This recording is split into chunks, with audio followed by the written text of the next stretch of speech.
3 years ago, we wanted to start to modernize the way we do our work. It fits two purposes. One is to improve the day-to-day weather forecast. As well as that, it serves another purpose, that is our climate services. Climate services, that's our short and medium-term forecast, up to 3 months of forecast for rainfall. And I think this is one of the main driving forces. It helps people to adapt to climate variability and the long term, which is climate change that we all talked about. Vanuatu is very vulnerable to natural disasters, like other countries in the Pacific. And the more automated or the more good information that we get in such equipments like the automatic weather stations, it will help us prepare by analyzing and seeing the data.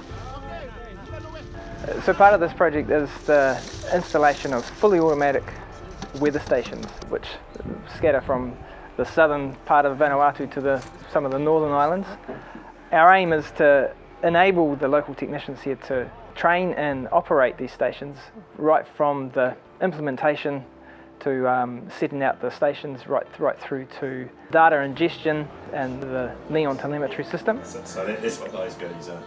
So we just have to... The idea is that data from these weather stations is fed into a climate early warning system.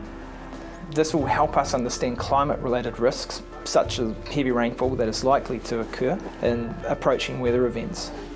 It will provide key information to support fire warnings, such as dry soils, low humidities, or low seasonal rainfall patterns.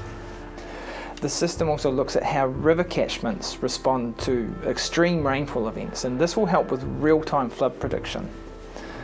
The different stages of drought are monitored, and this will help provide early alerts for water supply and agricultural production. Increased knowledge of high winds is useful for infrastructure design, as well as adding wind speed information to forecasts and warnings. Studying the links between the climate and water supply at a national and local level is key information for managing water supply. Rainfall and groundwater monitoring can give us an important early warning of any increased risk of saltwater intrusion into coastal aquifers. And the system looks at contributing factors to high coastal waves, such as tropical cyclones or onshore winds and extreme high tides.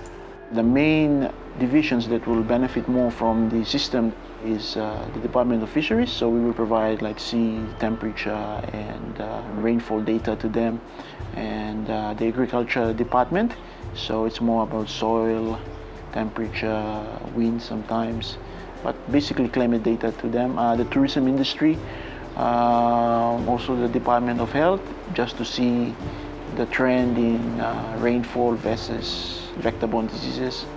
Also the Department of Energy and the strength of the sun that could help them provide solar radiation for power. Niwa is a good team. We are close, and they can understand the climate environment. They know what they're doing, and when we tell them what we want, they do exactly like we want us them to do.